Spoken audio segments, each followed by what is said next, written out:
Okay, I'm actually gonna just share another screen. There you go, just so you can see it bigger. Okay. And did you enter through your like your Gmail, or did you enter through your studios? With seniors, but I have some trouble with my. Also, I have some issues with my email with Genie. Yeah. Okay. Yeah. Gmails. I don't know why we work in Gmail. Hi, Regan. How are you? I'm doing well. How are you? Good. Good. Well, welcome, Regan and Gustavo, to I guess Studio's Genetech. Yeah. I know that you guys are new to the team, so thank you for joining. This will be your actual. Did you guys actually have a meeting with Elena earlier? Like yesterday? Yes. Okay, perfect. This will be your second meeting. My name is Mai. It's basically about the new study process. It's just going to be a general overview with regards to the process. I always say don't even worry about it if you forget in terms of like what needs to be done. I can't even remember what I had for breakfast. And so like always feel free to reach out to me if you have any questions. I'm usually one of those learners that will actually learn better if I'm actually doing it. When you hear someone talk about it, it kind of register, but it doesn't really register. So until you guys are actually really setting foot into actually doing your day-to-day sort of task, it might not mean too much to you, but it might jog some memory in terms of the training when you actually start doing the actual work. Okay? Okay.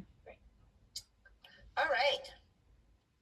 So just an introduction, my name is Mai, last name is Hai. I'm actually located in Calgary, Alberta in Canada. Oh. So that is near the west. I know a lot of people are like, what, you're in Canada? I know. So I've been in Calgary, Alberta for about 2 years now. Before that, I actually lived in Vancouver, BC. Vancouver was really, really beautiful, but it just got really expensive. So I was like, you know what, I'm going to move. I've been in the position for about 2.5 years, and I am considered a senior site contract specialist now. One thing that I do love about our organization is that we're constantly learning new things, working with the study team. It's just a really great organization. The team's amazing as well. And I love the fact that we are all now basically based out of your home office, which I love. COVID allowed us to do that. Now that COVID is over, I do know that a lot of people are actually going back to the office, which I'm very lucky to say that I don't need to go back to the office. Okay. So I can just basically roll out of bed, wash my face, brush my teeth, and hop on my computer and not have to deal with traffic. So that's what I love about the job as well. Now, a couple of pictures. That's myself and my sister. She was just here for the last 4 days. She just left. My husband's driving her to the airport. It was just my husband's 50th birthday on the weekend. So, and I've got two Oh, kids. nice. That's Rylan on the left. He's into competitive soccer, and that's my daughter on the right. Rylan's 13, Rhea's 10, and she's into Taekwondo. That's my husband in our home, which we bought in Calgary. And the bottom left, the bottom picture on the left is what Calgary most of the time looks like. A lot of snow. So we do get it was just raining, which is very, very rare, but we've got some sun today, which I'm loving. So I'll pass it over to Gustavo just for an introduction as well. Sure. Well, I have the chance to live in Canada too, so it's pretty nice. I was living in Osoyos, and then Oh, Soyuz. yes, Yes. yes. Okay. Well, I Yes, traveled with good place to my be. brother actually. I traveled with my brother since Vancouver, Osoyos, Kelowna, Yeah, and all. lovely area. Yes, yes. And actually, I visited Calgary too, so Oh, awesome. I know the place very well. Yes, yes. Oh my It's goodness. not so snowing for my surprise. Osoyoos it was really hot. For Okay, me, so yeah, Soyuz is very hot because it's in BC. So in BC, it's close to the Pacific Ocean, yes, so they yes, don't get a lot of snow. Where Calgary is one province over, so it yes. doesn't get a lot of that Pacific Ocean. it's a lot more dry. So think of Montana. Like Yes. I guess that's the closest thing, like Yellowstone, Montana. We're 6 hours away from Montana, so it is a lot more dry. Yeah, but you know, I live in Mexico City, so we really believe that Canada is only snow all Yeah. day long, you know. But no, I was really surprised when my mom or some of my friends asked me about Canada. I was saying like, no, Osoyoos is really hot right now, so it was pretty fun. That's true. We And don't all live in igloos, so yes, yes, yes. Well, I am Gustavo Juarez. My full name is Vicente Gustavo Juarez Gonzalez, but you just with Gustavo is all right. I have a little boy of 9. oh Um, wow. yeah, I am happily married, and I have also 7 years of experience in clinical trials and doing contracts because I have a little more doing for all the regulatory process in Mexico and Latin America. I have the chance to work with seniors before also in 2019 to 22. Oh wow. And actually, I move on to Icon, and then I also I just get back to seniors, Yeah. and I was just only doing research, doing studies for MSD. That it was Merck in Yeah. Mexico. It was really interesting. So I love that job too, because you know I am just returning. I live in Mexico City, but I live really near of a forest in Mexico City. Right. I don't know if you know, but we have a lot of well, the city is really big, and we don't have like a lot of forest here. But I'm Right. really lucky to live really near to a forest, so I just a kind of person that is really early person. So I like to go wake up and just go walking with my dog really early Oh, and just perfect. come back to my house. And like you, I just completely love that I have to don't to deal with traffic because you know in Yes. Mexico City is horrible. But Yeah. that's it. So if you and I know Japanese, I have the chance to live in Japan too. So Oh I know wow. Japanese and I know a little of True. French, and I have the chance to visit all that region, Asia region. I really love the culture, Korea, China, Japan. So I really love that. Wow. Yes, yes, I. You've been to more Asian countries than me. Yeah. That's awesome. Well, welcome to you, Gustavo. I'll Thank you pass it so over to much. Regan. Yes, thank you. You at Regan? Did you want to give an introduction to yourself? Yes, my name is Reagan Barnett. I live in Wilmington, North Carolina. I'm from North Carolina originally, so I've always been here. I'm a little less traveled than you guys, admittedly. I've been to less countries, but one day I'll get out there. Yeah. I've been in the CRO industry for a little over 2.5 years now. I started at Icon. Oh. I started there as a client services associate, so I was working in contracts, but I was doing amendments, and then was promoted after a year to contract analyst. So started doing CTAs and everything, and I really like the industry. It works with my strong suits, I think. I love like tracking and organization and Mm-hmm. comparing and I guess negotiating. So it's been a good fit for me. That's awesome. Yeah, and Was I it mostly also contract? go like, what Oh, did you sorry, say? Regan. Was it mostly contracts that you worked with? Yes, Okay. completely. Yeah. All contracts and budgets. Yeah, I like it. It's a good fit. Um, I live downtown in Wilmington and it's beautiful here. So I go on my morning walks with my dog every morning Mm. too. It's Oh, been that's so awesome. hot here lately that you don't get out there early. Like it's not gonna happen. So, Yeah. but yeah. That's awesome. Well, thank you so much for you guys actually joining our industry. I know that a lot of people come from like Icon or Quiva and then like PPD, they come over to Studios. So I've always kind of wondered that because we do work with a lot of like, and you'll probably see a lot of people that you know as well in terms of as you start dealing with contracts. Like, oh yeah, it's funny. I was working with someone that was from somewhere in Florida. I forgot what it was. And she was like, and I was training her. She's like, Mai, I actually remember your name because I remember how short it was, and I was working with you. I'm like, oh, I'm like, what? I was like, hold on a second. I'm like, let me search my email, and we actually did like negotiations in terms of contracts and budgets. So it is a very small world. So it's great that you guys are in the industry because you'll probably see like a lot of people that you know in that sort of sense. So yes. All right. So what we're going to be doing is we're actually going to be going over just a general overview of what happens when a new study is actually assigned. So we'll go over the RDC request, the kickoff meeting, the STAT meeting, BRC meetings, as well as we'll touch base and focus on study folders, as well as contract trackers and amendments folders. Okay. Like I said, if you have any questions, just feel free just to like raise your hand and then ask as many questions as you want.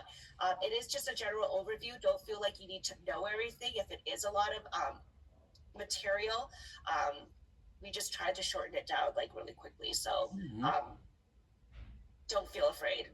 I always say that because you know you get so overwhelmed with training sometimes. You're just kind of, oh my gosh, what do I retain and what do I don't? So don't feel like, you know, actually don't even feel like you need to retain any of it, to tell you the truth. Even if you remember one thing, you got it down. Perfect. All right. RDC request. So what is this? So basically, and I'm going to be speaking in terms of a primary contract manager. And the reason why I'm saying a primary contract manager is because there may be some studies that you will get, new studies that you will get. Either you are a primary contract manager or an additional contract manager that is helping out the primary contract manager. Now, I'm hoping that because you guys are new, you guys are not going to be a primary contract manager right away. That's kind of throwing you guys into the pit fire, which I hope they don't do that. You'll probably be an additional contract manager if there are a lot of U.S. sites that are assigned to the actual study. So basically, what you're going to do, what you're going to be doing is you're just going to basically be helping out the primary contract manager when it comes to contract and budget negotiations for U.S. selected sites. Okay. Now, as a primary contract manager, what's going to happen is that you're going to get an email that looks very similar to the one on the left-hand side, and it will have an introduction. It will come to you from a lead that will say, hi, thank you for this request. Your primary contract manager is going to be Mai Hai. Additional contract managers are going to be Gustavo and Megan assisting Mai in terms of this request. So on this request, sorry, I'm a little bit stuffed up. On this request, what you're going to see is all the information you need to know about this new study. What the protocol number is, who is the primary study team member, what functioning managing business function it is. For this one is PD, what is the theme. Everything you need to know about this protocol is on here. When the first schedule SIV date is, when the first patient it is, all that sort of stuff. Now, what I like to do with this request is as soon as it comes in, I like to copy and I like to paste it into my OneNote. Now, a lot of people ask me, why do I do that? The reason why I do that is because, like I said, I can't even remember what I had for breakfast. And so to come back to try to find this request 2 weeks later in Gmail, which I really hate, is it near impossible. Okay, so that's why I have my OneNote. And what I do is I actually build out folders for each protocol for my OneNote. And the reason why I do this is because for each protocol, I'll have this RDC request, and anything that pertains to the actual protocol that's good information, I put it in my OneNote. Because what's going to happen is that, and what you guys will notice, and even for your previous experience, if a specific site has a certain question about a protocol, most likely those additional US sites will probably have the same question as well. So I like to keep the study team's response pertaining to that specific question in case I have another US site that asks me the same question. So instead of touching base with the study team every single time to ask the same question, I have it in my OneNote and I can almost remember, like, oh, I've had this question asked before, and I'll just go into my OneNotes, search it in my OneNotes, and I'll see what the answer is, and I copy, paste it, and put it in. The OneNote is amazing. I say it's my lifesaver. Anytime I see a good pushback, anytime I see a lead that writes a great email, I always say, like what is it? Plagiarism is like what is it? It's like someone saying to me like that was excellent. I always say if you like it, use it. Like why reinvent the wheel? So I never get offended if someone uses the same email as me or even copies it like word for word. I don't care if you use that as long as you just change the information. Meaning like change the protocol number. It's not the same protocol, right? You can't just copy and paste. So I always keep that in my OneNote. It's my lifesaver. I keep everything in my OneNote. I also keep links in my OneNote because if I have a lead that's specifically asking you certain questions about a contract and all that sort of stuff, our contract tracker, which we'll be talking about later on, is my go-to. So instead of like, searching through my email, trying to find it and all that sort of stuff, or saving it as my favorites, because let's be honest, there's a bunch of bookmarks that you probably save that you can't even find. I have it in my OneNote, so I can just quickly click it and find the information. Does that make sense? Yes. Any questions? Yes, completely. No, I am like you. I use OneNote all the time. Yes. Perfect. Okay. Perfect. And if you don't know how to use the OneNote, please reach out to me. I'm surprised that I was actually from a previous. Was from a previous industry. I actually worked for the Canadian National Institute for the Blind. So we never even used the OneNote, and then I got introduced to the OneNote, and I love using the OneNote. So I always say, if you don't know how to use it, yeah, right. Like I love OneNote. When I heard like using Sheets and Gmail and everything, I was like, oh no, I'm gonna have to get used to that. Oh, yeah. I've already found different ways to try to make my Gmail look and operate more like Outlook, but there's not what you can do to get it up to par. But I do love OneNote. And it's ridiculous if you accidentally send something in Gmail, if you don't within 1 minute, no, within 10 seconds of undoing it, it's already sent. Where Outlook, it's like you can still like recall it, right? Oh no, not Gmail. You better watch out. Like Gmail is I set my Outlook on a 1 minute delay, and the most you can do for Gmail is at 10 seconds. 10 seconds. And you're like, I do. So yeah, just watch out for that. I don't know why we do Gmail. I hate Gmail. Anyways, we could talk about hating Gmail all day. I use Gmail personally. Like, and I don't even email on a Gmail, like on my personal, like, let alone work. Yeah.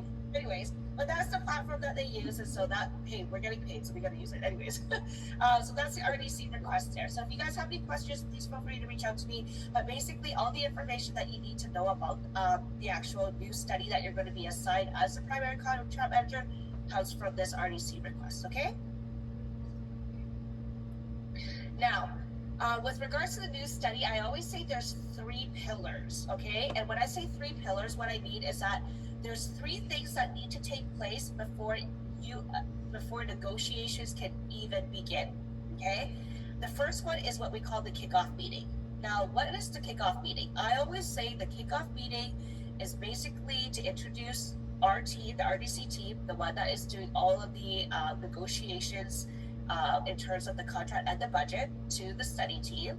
And it also will provide information to the study team in terms of expectations of timelines for contract and for contract and budget negotiations. And it also will list out what our roles are in terms of the study team as well as the RDC role. Okay? Now, the kickoff meeting also, I like to say, will actually provide you information to the study team about what the protocol is, when it's supposed to be finalized. I always say that nothing starts until the final protocol is in place. Does that make sense? Now, why do we need a final protocol? Well, the budget team, who is going to be building out the budget, doesn't want to start building out the budget until they actually have that final protocol in place, because they don't want to duplicate the work. So when it comes to timelines, we always talk about timelines being once that final protocol is in place. That if there's one thing that you take out of this, kickoff meeting equals final protocol. Okay?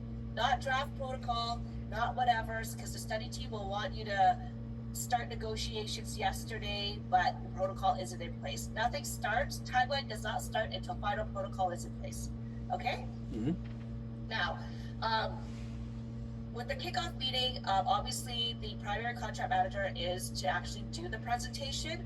There will be if you look at the very bottom, there is a link that basically has what we call the new study guidance document. Mm-hmm. This is a really great document because it's just a step-by-step instructions in terms of what happens when you actually get that RDC request. So basically, you just follow it step by step by step. And one of the things is scheduling a kickoff meeting. And there are templates in that new study guidance document in terms of what that kickoff meeting presentation should look like.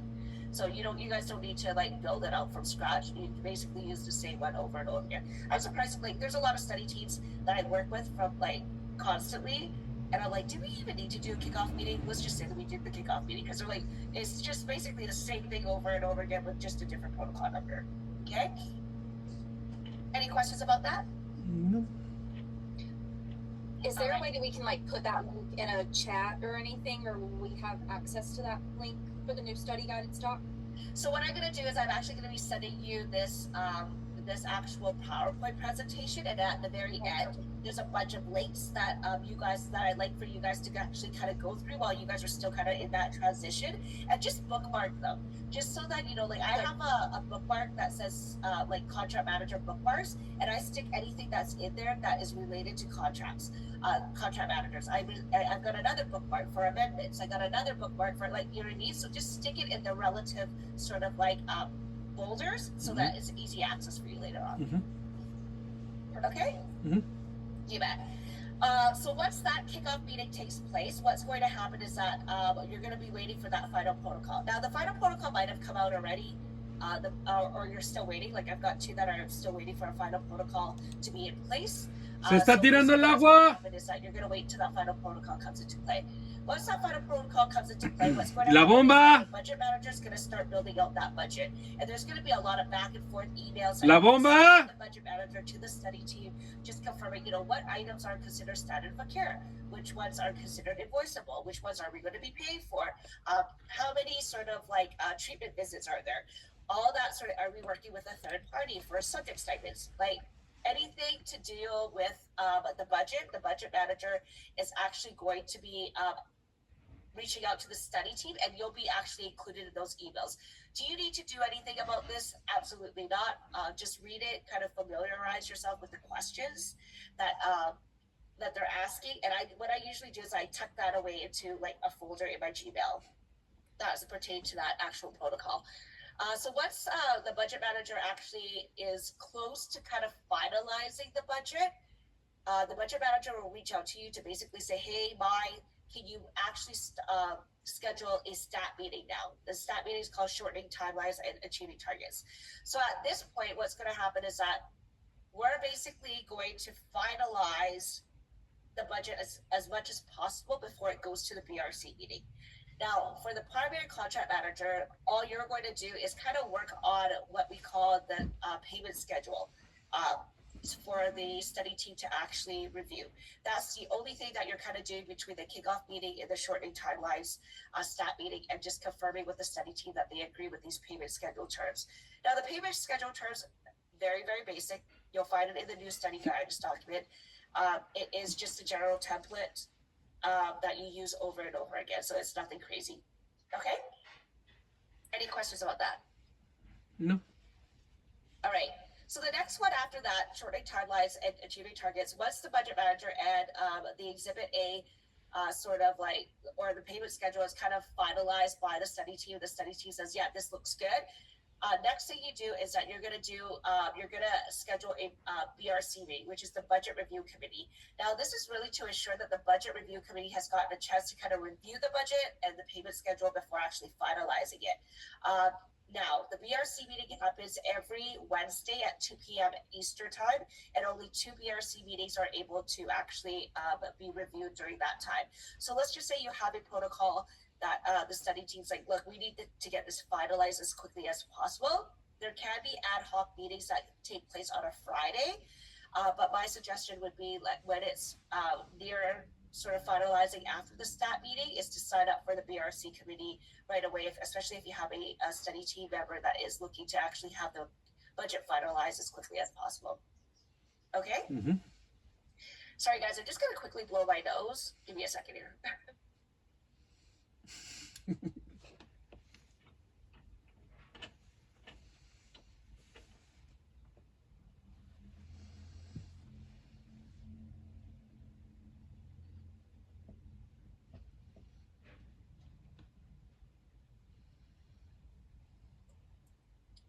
Sorry, a lot of allergies in play. Okay, the BRC meeting here. So the BRC meeting, what's going to be happening here is that it's going to be the budget lead that basically goes over every single sort of tab on the budget. And you'll have like basically the BRC committee kind of pick it apart.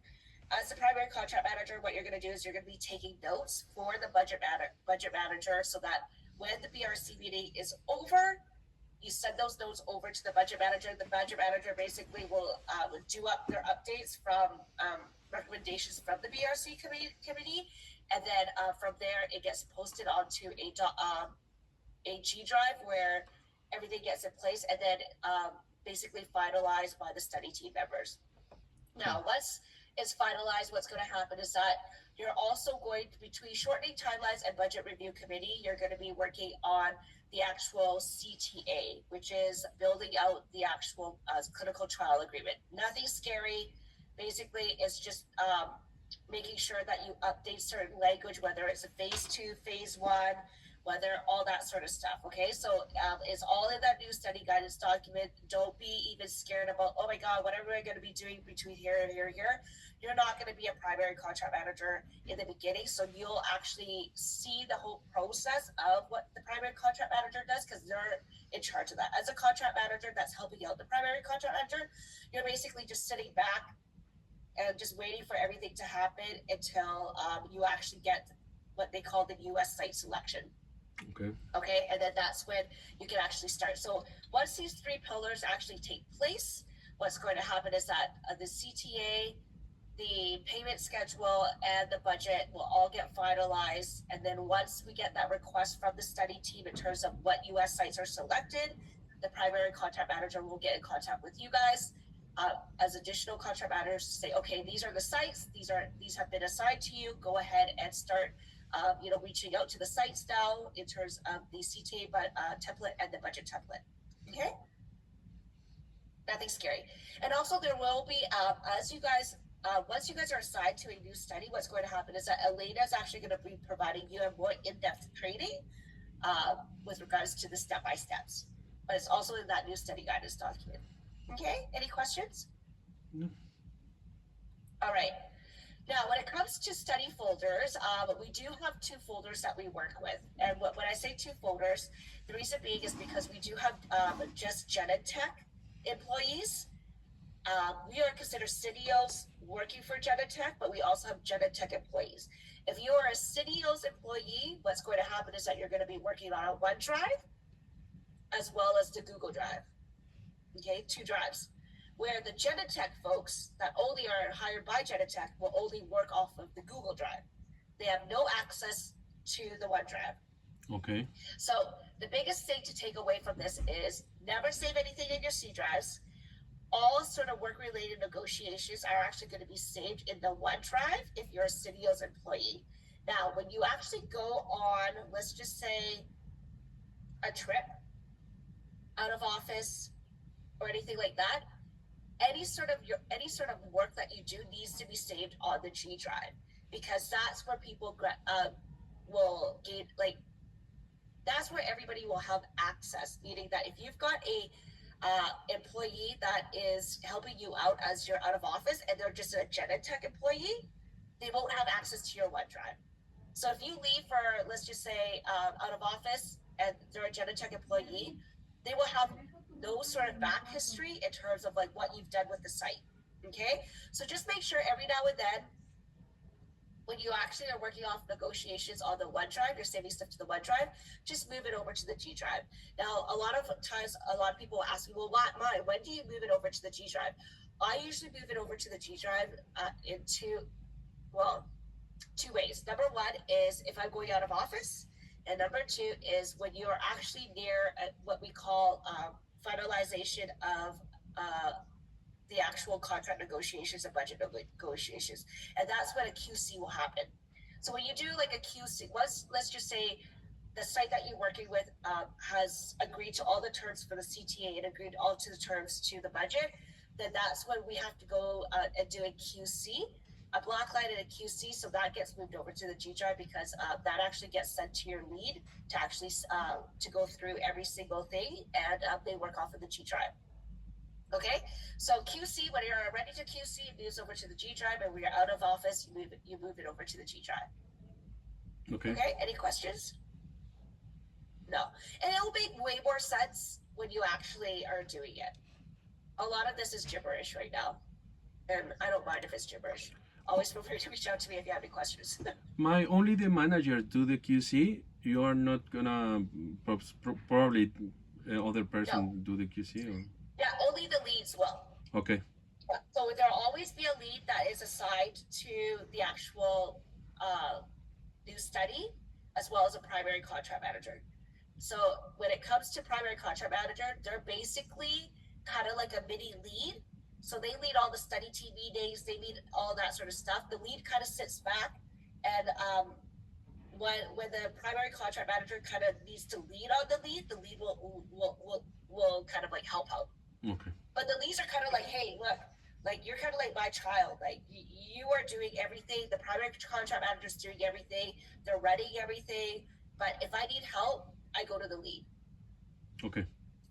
Okay. Now the next thing is the contract tracker. This is very, very important. And the reason why this contract tracker is very important is because this is where you put all of your negotiations touch points. Okay. Why we still have an Excel, don't ask me. It's just one of those things. There's no databases that have been built to actually track every single comment that you've had with a touch point for all of your US sites. We still work off of this. I think the reason why is because a lot of the metrics are actually still built out of this contract tracker. So don't mess around or tamper with the contract tracker. Don't put any additional sort of like columns or anything like that. The leads actually use the contract tracker in terms of a lot of metrics that they do on their side. Okay, so the contract tracker, basically the first one will actually have details about like what your study is, who's running the study, what business unit it is, all that sort of stuff. Now, question for you, where do you think you can get this information from to fill out this contract tracker? Your RDC. Yes, exactly. So that's why I always say keep your RDC request in your OneNote, because instead of trying to find it on your actual emails, you have it in your OneNote and you can actually fill it out quite quickly. Okay? Now, the second tab is going to be where all your negotiation touch points are going to be. So it'll have information about what is the site's name, what is the contract number, who's going to be the primary contract, who is the PI, when was the last time you had a touch point with the actual point of contact for contracts, point of contact for budgets, all that sort of stuff. Now, the reason why I say this is very important to keep up to date is because if you're the primary contract manager and you keep this up to date, there's no reason for your study team meetings to run over 30 minutes. Okay? Because we are not going to go through line by line for each sort of site when the study team members have access to this, where they can actually go into this tracker and see exactly where you're at in terms of contract negotiations. Now, the only time they'll question it is if we're meeting today and your last follow-up was 2 weeks ago. Does that make sense? So keeping it up to date as a primary contract manager and as contract managers is very, very important, because there's a lot of times there are some study team members will be, well, you haven't touched point with them for the last 5 days. So what's the new update, right? So then you're kind of scrambling. You're like, oh, shoot, I forgot to put the update in and all that sort of stuff. So as soon as you send off an email, what I always do is as soon as I send off an email, I go into this contract tracker and I'll write a brief update. CM sent a point of contact, a follow-up to see where we are at negotiations. What is the timeline? Just so that, you know, the study team members know that you are actually touching point with the actual site in the point of contact. Okay. Mhm. Any questions about that? So One, do not it's just a small question. And your sorry. In your experience, when you keep this super up to date, do you get less like pings or emails asking questions? Like, do you feel like people really check this, or do they often go to like point of contact more often? You know. So what you do is that if they ask you questions, I always say, because I know my work's up to date, I always say, have you checked the study tracker yet? Because the reason why I say that is because they also have to do their due diligence, right? They have to do their due diligence. Yeah. Okay. So that's my whole thing. Like, you, as a Mhm. study team member, you should be doing your due diligence and going into the study tracker before our meeting as well. Right? Like, there's times where I've had study members like, well, why? Like, what's going on with such and such site? And I'm like, did you check the study tracker? It's all in the study tracker. So I suggest when you got a chance, go into the study tracker and see what my notes are. But then I'll give them a brief synopsis. That's just reminding them that they need to do their due diligence as well. Okay? Because if you buckle and say, well, okay, well, this is what's happening, blah blah, and guess what? They're going to be asking for every single site now. So the 30-minute study team meeting that you're supposed to have now runs into an hour, right? Because now you're just telling them, like, one by one what your notes are. Where I'm like, if you know how to read, it's in there, right? Yeah. Now, if you have a question about a specific, like what I wrote, then that's a valid question because they might not understand it. But if you're asking me what's going on with this site, refer back to the tracker, please. Yeah. Okay. Thank you. Yeah, and it makes your job a lot easier too. I just had a study team meeting, and everyone's like, "My, it was awesome. It was like so like efficient." I'm like, "I know. Just refer back to the tracker." Yeah, exactly. Okay. Yeah, you bet. All right. Now we actually have another tracker just for amendments. So what happens is that you don't need to maintain this. Whenever, let's just say, as soon as you have your contracts, or as soon as you work on contracts, or your contracts are fully executed, what's going to happen is that there may be some changes. Number one, protocol changes. There may be some, change of PI changes. You yourself do not do that. As the primary contract manager, what's going to happen is that you're going to assign it to the amendment team. Okay? The amendments team actually works on the amendments. So as soon as you get that initial fully executed contracts, you don't work on amendments anymore. Any sort of changes, it goes over to our amendments team. There is an amendment tracker, meaning that the only time you'll actually go to this amendment tracker is, let's just say you do, as a primary contract manager, you still have to have the relationship between the study team as well as the amendments team. Meaning that, let's just say there's a protocol 2 version change. You yourself, as primary contract manager, and the contract managers don't deal with the protocol 2 amendment changes, but as a primary contract manager, you are the liaison in terms of answering any questions that the amendment team might have about the actual protocol change. Okay, what's been changed, all that sort of stuff. So you're like the liaison. So let's just say a study team member comes to you and says, hey, Mai, I need to know who's working on protocol version 2 for this specific US site. That's when you will come into the amendment tracker and kind of check to see who's working on it. And once you find out who the amendment contract manager is, you basically just say, hey, it's Ricardo, and Ricardo, can you please give an update in terms of where we are at the amendment? So you're just kind of like that liaison between the study team and the amendments team. These are all the contract managers for the amendments team on the left-hand side. Some of them have changed. I know that's kind of old. But yeah, this is the amendment tracker is where you would find who's working on that amendment. Okay? Now, this is the important links that I was talking to you guys about. So it is 8:40. We do have this meeting until 9 o'clock. I always end it really early. Reason being is because once I send out this PowerPoint, which will be right after this meeting, I want you guys to go to each one of these sort of links and kind of bookmark them.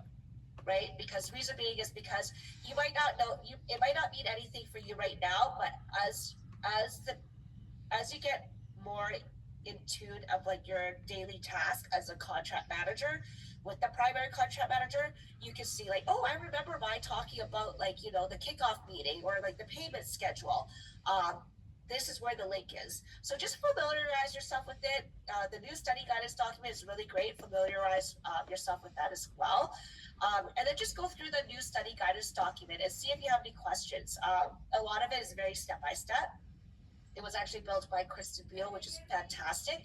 And so you probably won't even touch it until you actually are considered the primary contract manager. You guys will probably just be additional contract managers, which will get your feet wet, which you kind of see like the process of like how everything actually